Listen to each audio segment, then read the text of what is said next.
Hello, everyone, and welcome back to our journey with the podcast to rule them all. I am your green wizard from Middle Earth, Jace Williams. I know today, I know last podcast, I said I was going to talk about the life of Gilgalad, but there was a comment that came up that intrigued me, and I wanted to not just address it, but kind of do a whole episode on it. And this one is Edgar. It was on my YouTube channel. He says some people want this, but getting paid. Okay, so he goes changing things again, like to go against what Tolkien wanted for the mythos. Will it be good? I don't know. But better question to ask is, will it be Tolkien? I thought that was an interesting perspective to look at because adaptations, they're very hard, especially when you're doing a book to a movie or a TV show to a movie. When you're adapting something to a different medium, if you don't do it right, the fans are going to hurt you on it. Star Wars has done it. Us Lord of the Rings fans, we've done it a couple of times. Harry Potter fans, they say the last book, I think it's The Lost Child, they don't look at that as canon, even though J.K. Rowling says it's canon. But they say it's so out of left field and doesn't make any sense to the story that it's not canon. We have that as well with Christopher Tolkien's writings of the Fourth Age. Some of us agree that, hey, it's a good story, it's a good work, and it does expand on the Fourth Age and gives a little bit of lore of what happened after the War of the Ring. And some of us are like, it doesn't make sense. It's not as impactful as his dad's writing. But when it comes to an adaptation, you have to really look at the source material. And something like Lord of the Rings, where we're getting a TV series. In my opinion, that's the best type of medium to make a Lord of the Rings series. Like, think about it for a second. You can't do a true movie of Lord of the Rings. It's impossible. When Peter Jackson was doing the Lord of the Rings, yeah, he wanted it to be 3 films. And of course, the first movie cinema that he worked with, we're not going to name any names, but, it rhymes with Beinstein. Yeah, we're just going to say that. When he was working with him, Jackson said, "Man who shall not be named." You know what? Weinstein. We all know him. We all don't like him. He's done some really, really bad things. He almost ruined Lord of the Rings. We almost never got the epic that we did because Weinstein was like, "Oh, we're gonna do 2 movies." Gave him an undercut budget, by the way. So Jackson was like, "I need at least a third of the budget for scripting. The rest of it wouldn't have covered it. It wouldn't have gone, and it would have been a lot worse." When New Line Cinema took the reins from Weinstein and did the movies, Jackson had full control. He had the 3 movies. Again, that wasn't long enough. You can't do a Lord of the Rings series in you can't do the Fellowship in 4 hours. That book goes from explaining the lore of the hobbits to what happens to Gandalf when he leaves to go find out about this ring. That's 17 years. 17 years pass before Gandalf even comes back to Frodo and says, yeah, this is the One Ring. This is the Dark Lord's ring. Like, there's that. There's a bunch of comic relief. Yeah, you can cut out a lot of that timeline, but by doing so, you make it sound or you make it look like the timeline's a lot faster than it was. They Jackson cut out a major character, Tom Bombadil. He doesn't just save Frodo, Sam, and Merry, or Frodo, Sam, Merry, and Pippin once. He saves them about 3 times in the book. The first time is when they're traveling and they wind up on the road, and Tom Bombadil is riding along in a cart and snatches the boys up and puts them in the back of the cart and just keeps going and takes them to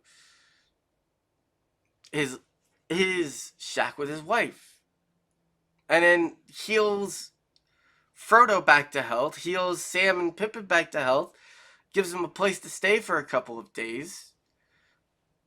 And there's a point where Frodo shows Tom Bombadil the ring, and Tom Bombadil looks at it, puts it on, and nothing happens.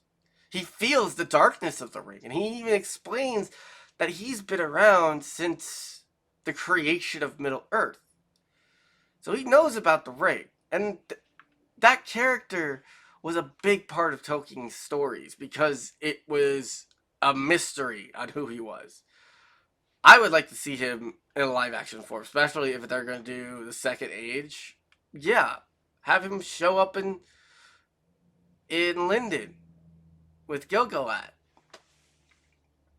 Speaking of that, here's the real thing. A true adaptation of Lord of the Rings would be putting a whole Star Wars saga together. I mean, from Phantom Menace to whatever the last one was, Rise of Skywalker, I guess. And even then, that might not even be enough to tell the whole story. They tried doing that with The Hobbit, and they still missed out on a lot of things. Were they great films? Yeah, they were amazing to see. They were amazing to watch. They were beautiful to look at. But if you're looking for a true adaptation, the best thing is just the books themselves. And I get the idea that, oh, well, we're getting this TV series on the Second Age, and we're already with the trailer. We're not seeing Celebrimbor. We saw Elrond in Moria, which makes me believe that they're speeding up the timeline because Elrond doesn't show up anywhere near Moria until the fall of Eregion. And that doesn't happen until midway through the Second Age. And they said they wouldn't even have Sauron show up yet. Because here's the thing. So Eregion is right here, right? At that time, this is a map of the Third Age, not the Second. All right, here's a map of the Second, but here, let me try to find a better map of the Second Age. I had a bunch of them. and I kind of lost a couple. Is this going to be good? No. No, I can't zoom in. Sorry. Um,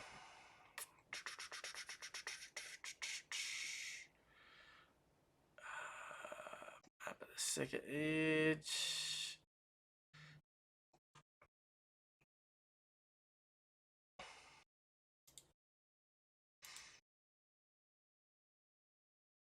This is still Dunlin. It's the third age. Um, this is the third age too, but this is actually a good, better map to show everything. Okay, so Linden is over here, over by the Shire and whatnot. Another thing, with the Peter Jackson adaptations, and this actually angered Christopher Lee, who played Saruman. He read the books. He loved the books. He actually met Tolkien and had a signed copy of all the whole trilogy. That's actually in, I think, is it Oxford?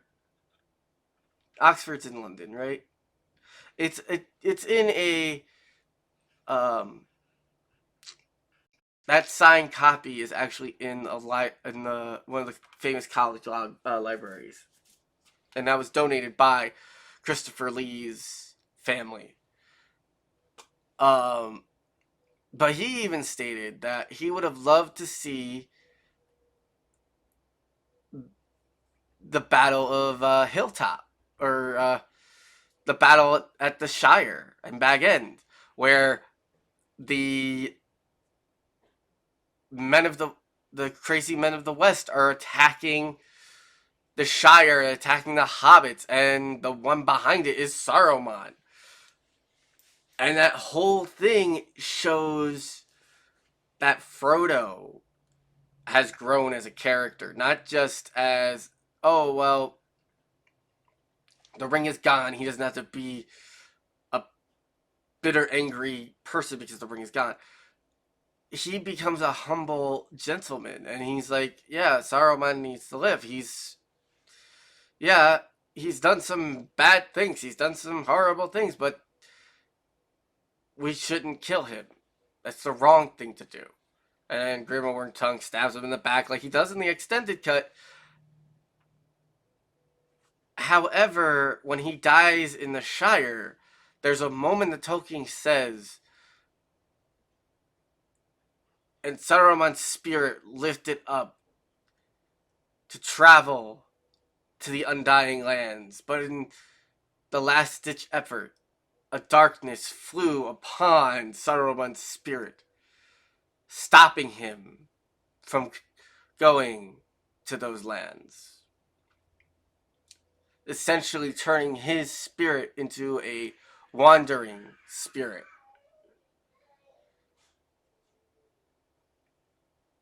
And I find that so fascinating that that was taken out of the film, because I would have loved to see that battle. It would have showed the hobbits as heroes and would have put them on a higher pedestal at the end of the movie.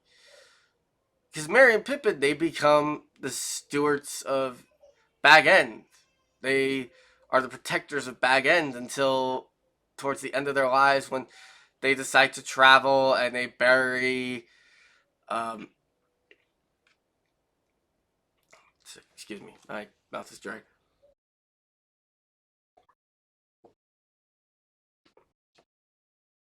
When they bury.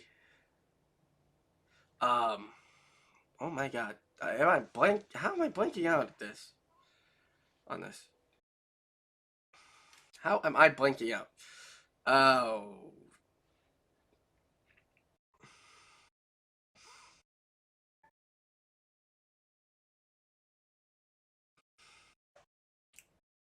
Um. God, I can't think of his name. Why can't I think of his name right now?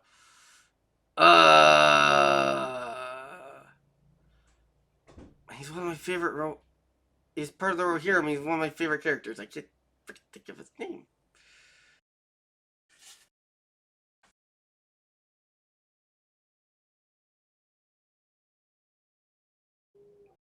Oops.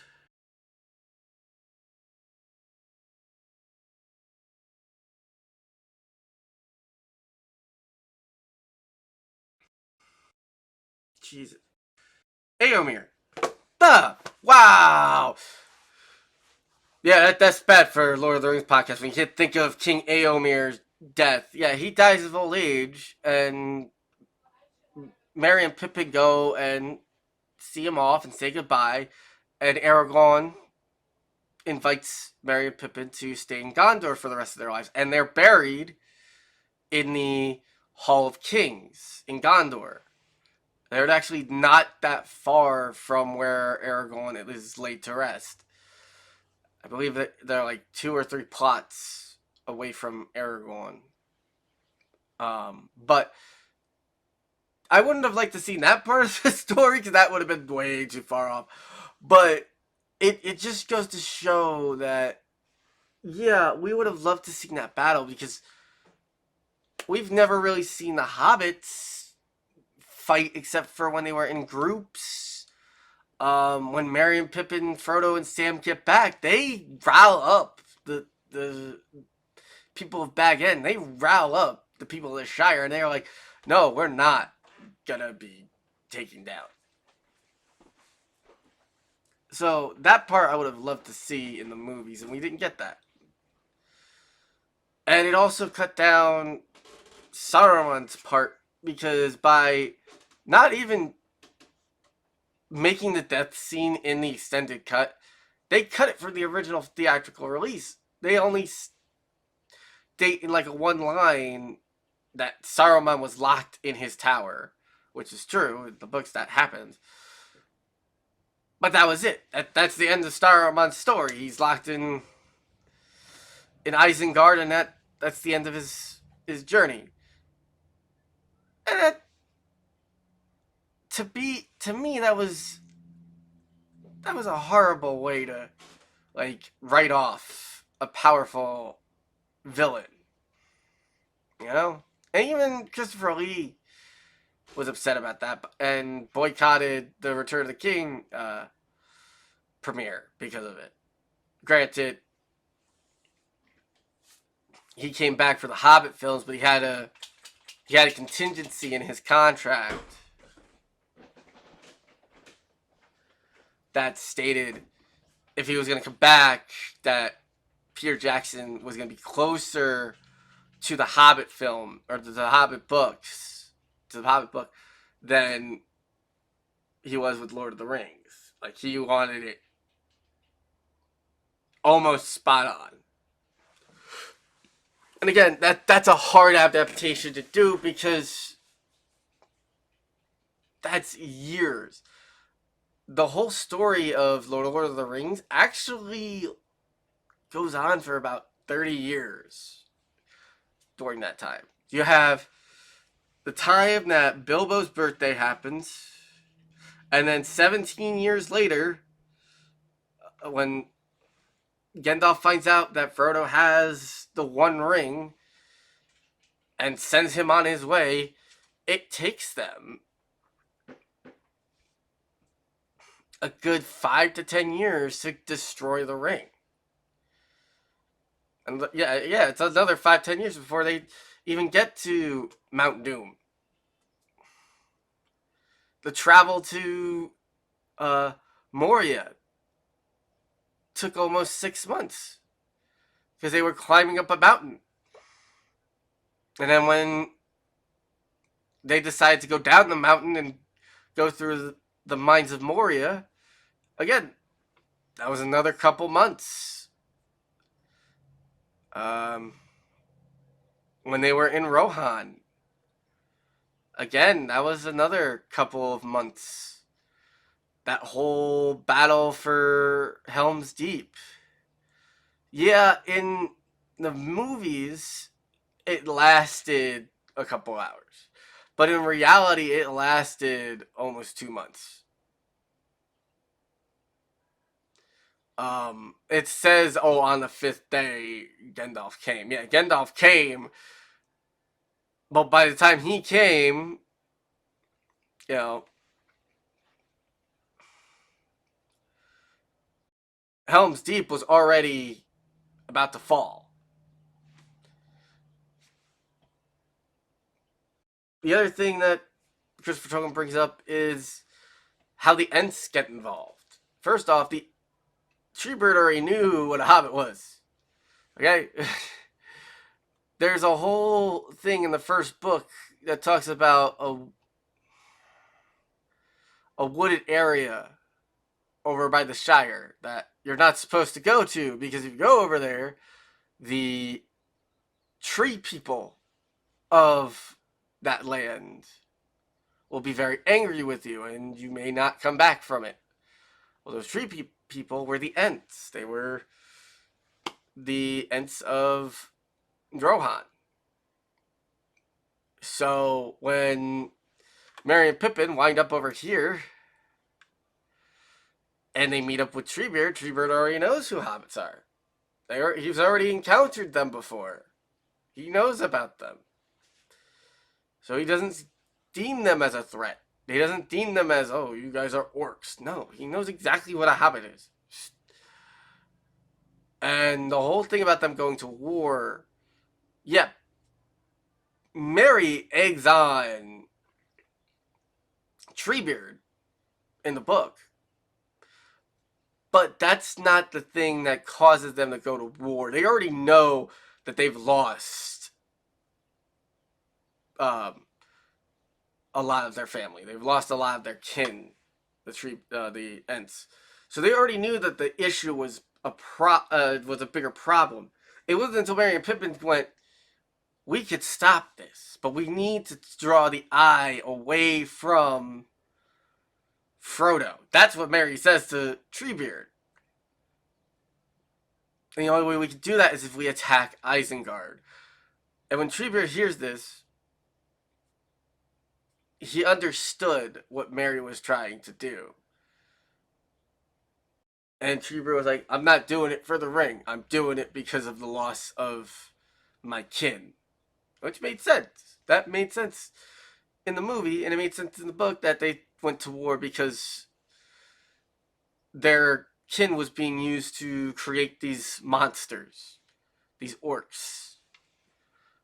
And they also show up in the Battle of Helm's Deep when Isengard falls. There are Ents that go to Helm's Deep, and they start tearing him apart. And even Gandalf's like, or tearing apart Uruk-hai, and Gandalf's like, I don't know where these guys came from. This is not my doing. Gandalf actually takes months to gather up the rest of the Rohirrim. He finds the retired Rohirrim general, who Theoden thought was dead the entire time. No, he was just out in a cottage. It's somewhere over here, over here, being a family man. And Gandalf went, Rohan's in danger. They need help. Can you help? He's like, yeah, I got my gear. Let's go. The Dunedain, they come and help Rohan. And when that's going on, yeah, the fall of Osgiliath happens. So, yeah, for some reason, Peter Jackson would put parts of the next book into the movies, which kind of ticked people off. Or he would cut it off at a certain point where, oh, well, that's part of the Fellowship. Or that's part of the Two Towers. Like, Boromir's death. Boromir's death doesn't happen in the Fellowship. At that time, Tolkien ended on a cliffhanger.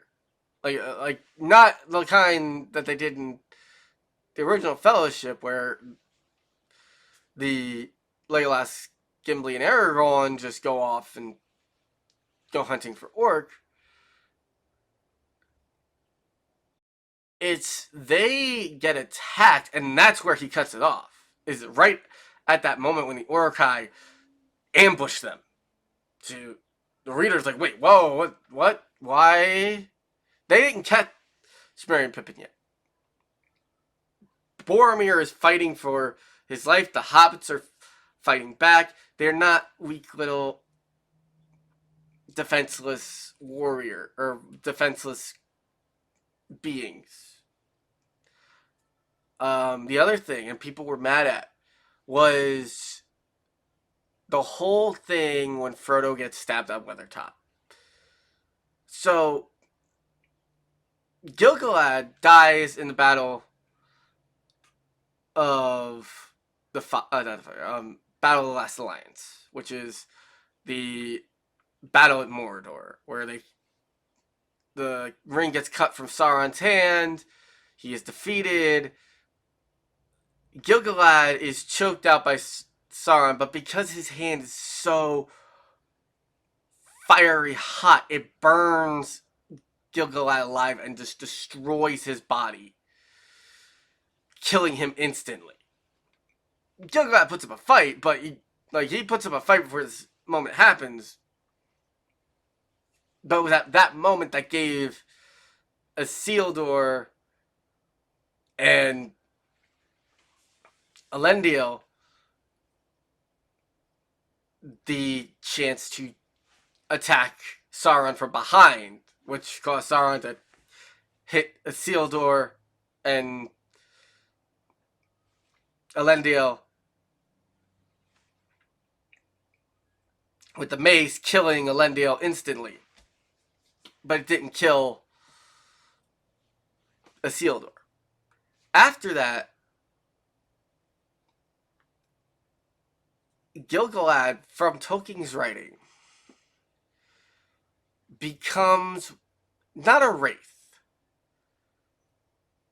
but a guardian spirit of Middle-earth. He doesn't go back to the immortal realm yet.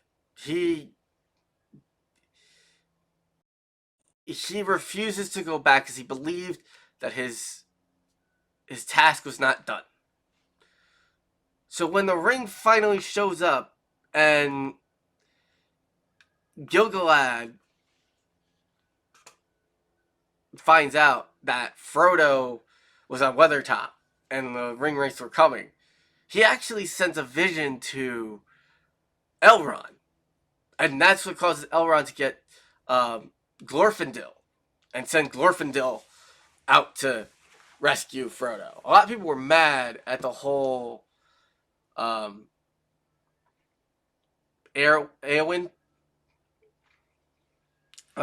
sorry, again.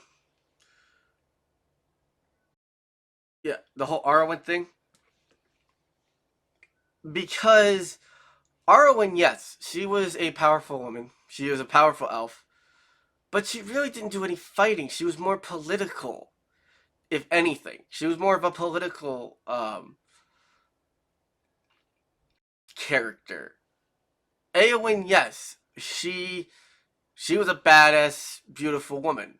In the Two Towers, she actually, yes, stays behind, but makes sure that the people of Rohan are safe. They're in a safe location. She takes up the leadership of Rohan while her father is, or not father, her uncle, her adopted father, I guess you could say, King Theoden, is taking care of Helm's Deep. And even at the Battle of Helm's Deep, when they're all there weren't just men. There were kids. There were teenagers. If they were willing and strong enough to fight, Theoden grabbed them and went, "You're coming with us. We need your help." Any arm could have it. He even had women in Helm's Deep fighting and taking medical and helping with the medicines. So again, the whole we need a strong character woman didn't really need to happen in Jackson's films. And again, this comes back to the idea of a good adaptation and then the right adaptation. Jackson's movies were good. They were a good adaptation. They were entertaining. They told the story it needed to. Was it perfect? No. 100% no. But they did what they needed to do. They told the story of the ring. They told the journey of Frodo and his fellowship. they hit the points of the Return of the King. They hit the points of Rohan becoming the strong power that it needed to be. Um, the Sword of Elendil. That was remade back in Rivendell. And Aragorn understood his heritage. During the Council of Elrond, when they're talking about getting the Fellowship together,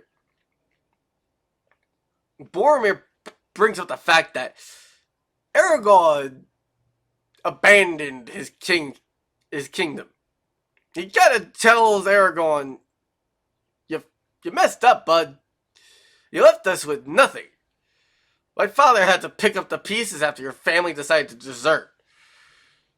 And Aragorn goes, if my family didn't desert,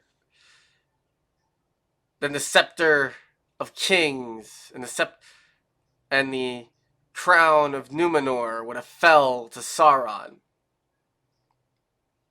My father left Gondor for a reason, because he knew that my heritage was not safe. Yeah, I want to take back my throne. I want the Sword of Elendil remade, Narsil remade. And yes, Elrond grants this request with a little bit of convincing from Arwen. And the other thing is, Elrond does not like the idea of Arwen and Aragorn. He doesn't like it. He knows that she's going to die if she chooses the path that she's going. And Jackson touches up on it in the movies, but he doesn't touch it in the right direction. Elrond clearly tells Aragorn, no, I don't want you marrying my daughter. It's not until Arwen re-sings Luthien's song to Elrond that Elrond realizes that he made a mistake. And when he reforges Narsil into Eleanor? Yeah, when he reforges Narsil, he tells Aragorn to take this sword and reclaim your throne. It's not until then I will grant you my daughter's hand in marriage. That's what Elrond says to Aragorn. Um, Boromir's death was much sadder in the book because Boromir was a beast. All right, first off, he didn't take just three arrows to the chest. He took about 10 arrows. Okay, it was 10 arrows that took him down. But while he was getting shot with arrows, he was taking down Uruk-hai. Like, he went berserk. In Tolkien's writing, he states that Boromir fought like an army of 1,000 Numenors.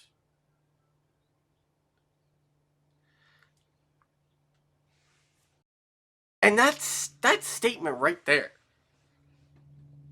paints the picture that Boromir wasn't gonna go down without a fight. He was making sure Merry and Pippin get out of there. Did he fail? Yes. But he freaking fought and tried. So yeah, I was a little bummed. And even his funeral was a lot sadder because they sing O Boromir as he's going off of the cliff. How does...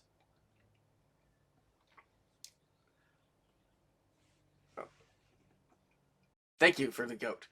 The other thing is, how does the steward of Gondor, his father, find out that Boromir dies? Well, they find out because at the time, Boromir wasn't that far from where they were. Boromir was actually over here. When he meets up with Frodo, he's actually right here.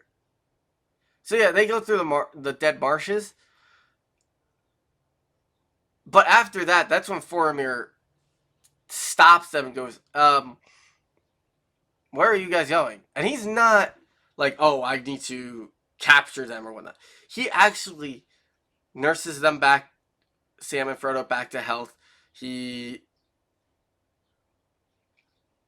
gets the rest of the Gondorian Rangers to feed them, resupply them with food, um, you know, protect them as they slept and stayed for the couple of days. Like, Frodo and Sam were willing to stay with Boromir because Boromir was going to help them travel to the Black Gate. He did not want to see the ring in Gondor. He knew if Gondor got the ring, it'd be the end of Middle Earth and Mordor would have won because his father was already corrupted by the Palantir.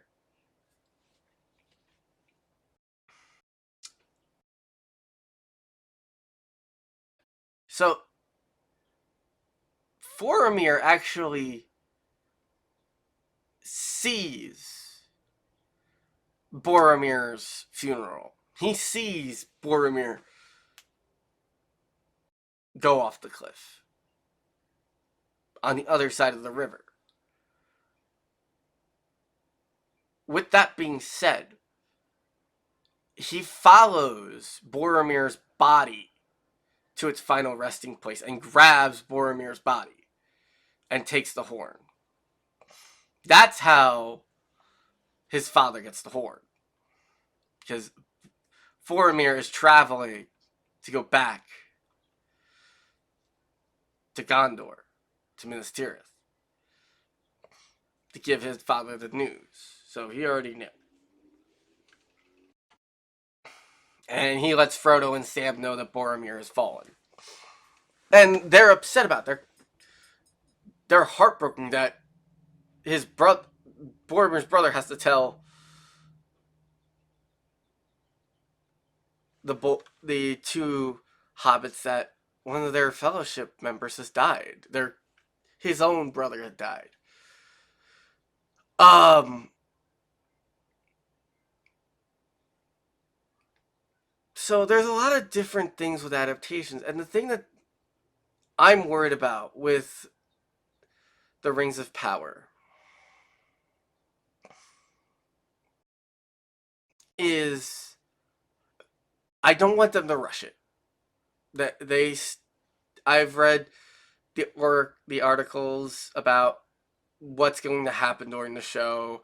There's an article that says the creators stated that Sauron is not going to be in the first season, which doesn't make any sense because Sauron is the main villain. He's the Dark Lord. So at some point, but I feel like that was a red herring. They said Sauron wasn't going to appear in the first season. They never said anything about Anatar, which is Sauron's physical form. Anatar was the elven physical form that Sauron takes. And he tries to convince Gil-galad to endure his gifts and teach him to create the Rings of Power. And Gil-galad is just like, no, something ain't right here. A representative of Valinor or the Valar would not come out of nowhere and say that there's a way to create powerful rings. And he kind of like just tells him to go off. But before Gil-galad can warn Celebrimbor, Sauron already goes to Eregion and goes, "Hey, I'm here. I've heard you're a very good smith. Let's talk about creating rings of power." And that's when he shows Celebrimbor and the elves of Eregion how to create these rings of power. And then eventually, when the rings of men were being forged, he starts realizing something ain't right with the rings. Or Celebrimbor realizes this. And by doing that, he um,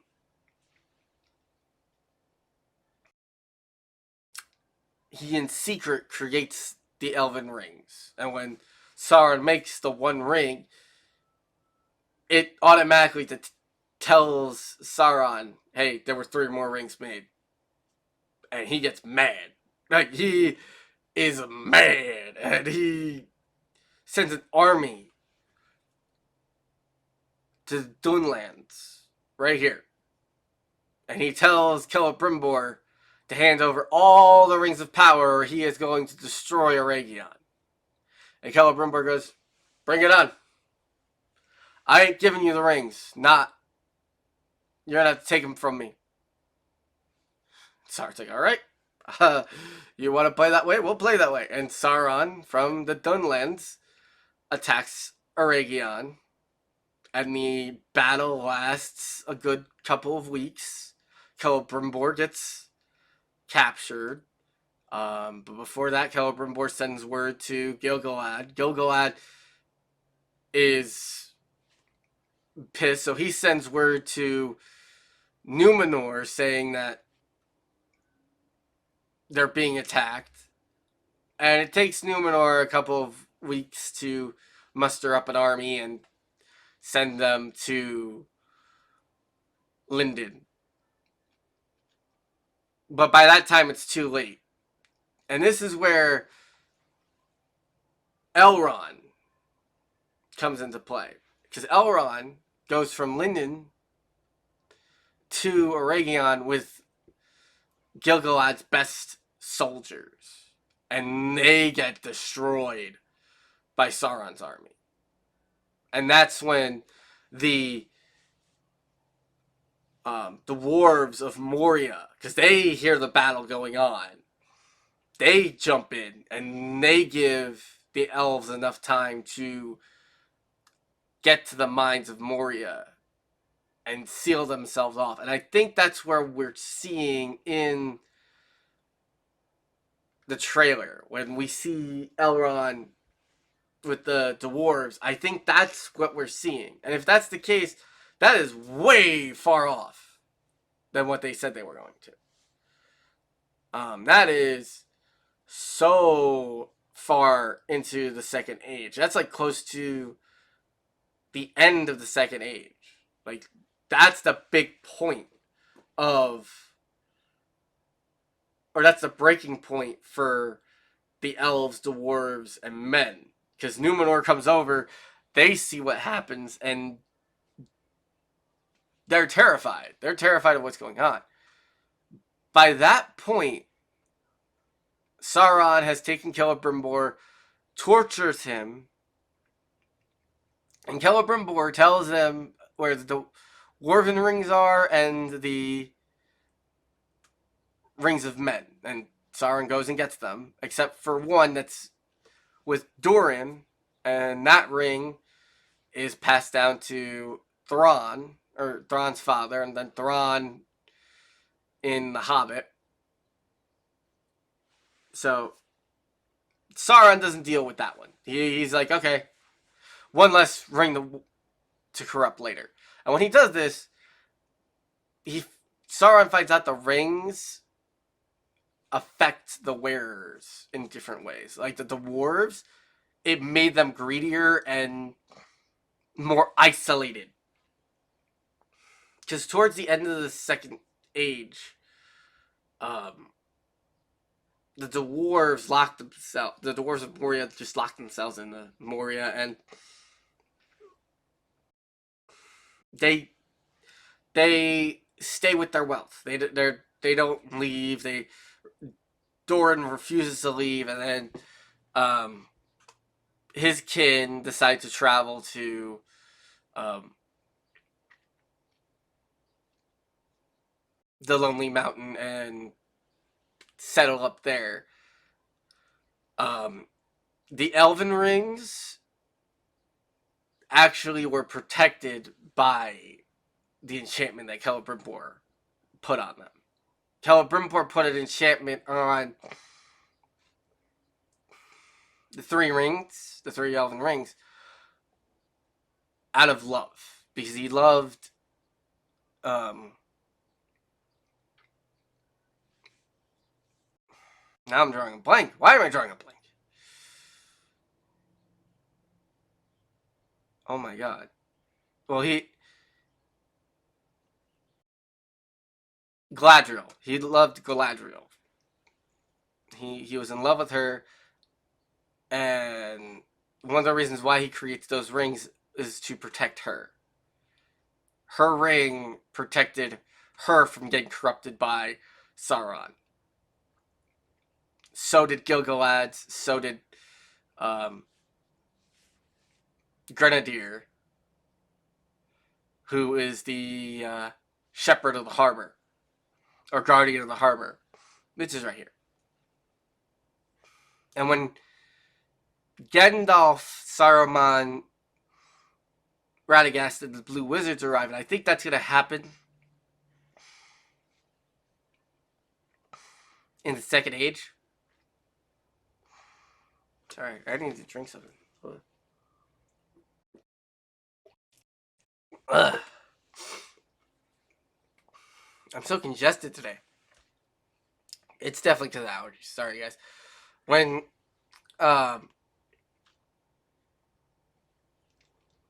Gandalf and the five wizards come over, Grenadier gives the Ring of Fire to Gandalf. And he says, I have a very, very strong feeling about you. That you are going to bring light from the darkness. And that is an interesting quote from Tolkien, because that sets the backstory of Gandalf. Because Gandalf was the Grey Wizard, Mithrandale. And then when he dies, he becomes Gandalf the White, the Wizard of Light.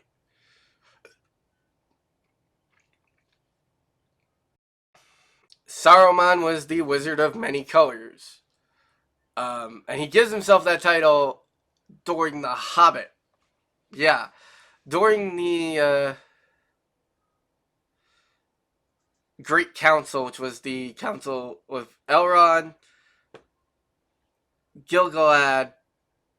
Oh no, well, it was formed in the ending of the Second Age. So it was Gil-galad, Grenadier, um, Galadriel, Saruman, and Gandalf, and they always got together when a catastrophe happened, and they were the ones that tried to solve it. Especially when they found out that the Dark Lord has returned. By that point, Gil-galad is gone, and you know,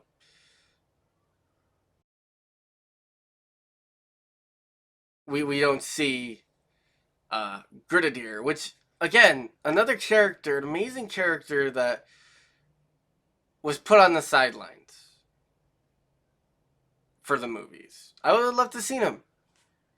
He's a witty jokester, but when it came time to be serious at times of great need, he was a powerful warrior. That's why he became the guardian of the shores, the master of the shores, and the guardian of the shores. Was because he knew how to fight and knew how to be serious, but he knew how to joke around, or he knew how to make jokes. Um, the thing I'm going to end on is with adaptations, and I want you guys to think of this. In any type of adaptation, Star Wars, Lord of the Rings, Harry Potter, any kind of adaptation. Yes, go into it with the source material, knowing the knowledge of the source material. Yes, it's fun to see those moments and those times where, oh, I read this in the book. I know exactly what's going on. This is awesome. There's those moments. But I also want you to keep in mind that this is an adaptation, so things are going to be different. They're not gonna be exactly like the book. So if it's exactly like the book, you are going to expect it. You're gonna be like, oh, well, I know this is happening, so then this should happen, and this should happen. Like, it kind of ruins it, you know? It ruins the magic of the world. So when you go and watch the Lord of the Rings, may it be the theatrical cut or the extended cut, which is my preferred version of it because that tells most of the story, and yeah, it cuts out a lot still, but it's not as much, you know? It still gives, you know, closure to things that need to have closure. It gives other characters the spotlight. It tells more of the story. And with if you go and watch the theatrical version, depending on if you have the original DVD of Fellowship,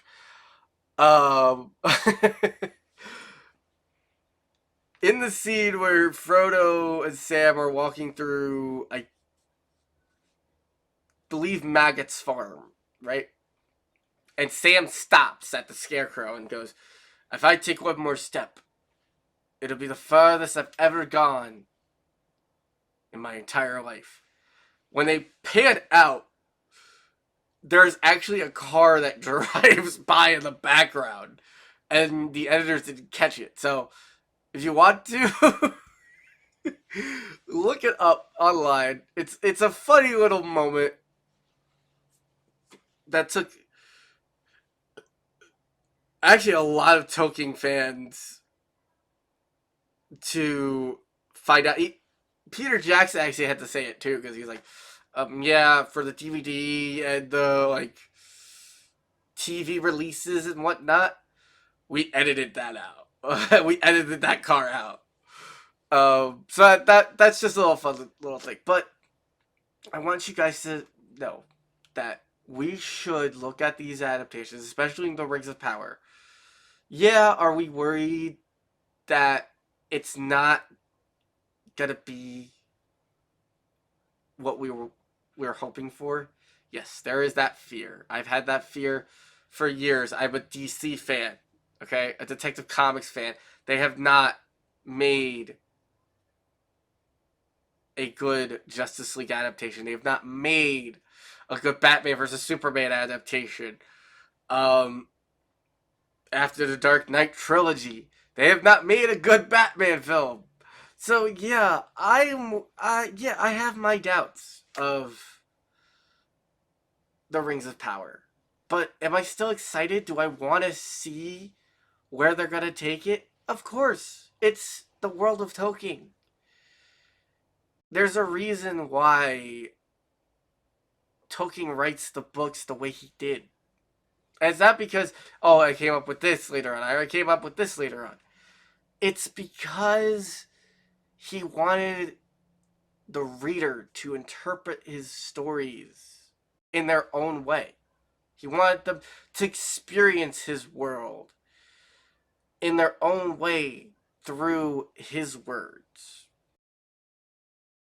And I think that's the best way to even describe The Lord of the Rings. Because there are fan fiction, and there's a couple of fan fiction that a lot of us Tolkien fans kind of wish were canon, you know?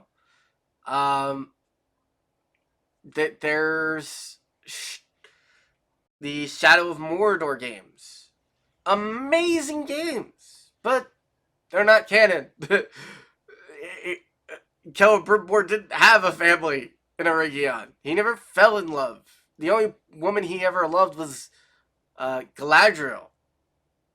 That's why he makes the um, Alisar.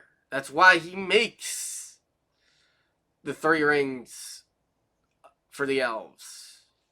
Because of his love for Galadriel. And that's the thing I want to see in the show. I want to see them explore that love, and then yeah, Gilgalad or like Celebrimbor's heart's gonna be broken. It's gonna get broken because that's what happens. Galadriel falls in love with her husband and decides to marry him instead of Celebrimbor. The other thing that Tolkien regrets, and he said this in interviews before he passed, was he regrets not writing a book for each of the ages. Like a book series for each age. He could have. He could have done that. But he never did. And that was one of his biggest regrets. Was because there's a lot of things throughout the first, the second, the third, and the fourth age that, yeah, Tolkien touches up on, or he gives us some insight on it, and he actually gives us some stories to build towards The Hobbit and The Lord of the Rings. But they're just stories. They're not full books. And that's something I want you to think about when the Rings of Power come out. Is yes, this is an adaptation. That yes, it may not be the best that it's gonna be. It's not gonna be Tolkien's world. It's not gonna be up to Tolkien's standards. But it's somebody's adaptation that they took from Tolkien's work.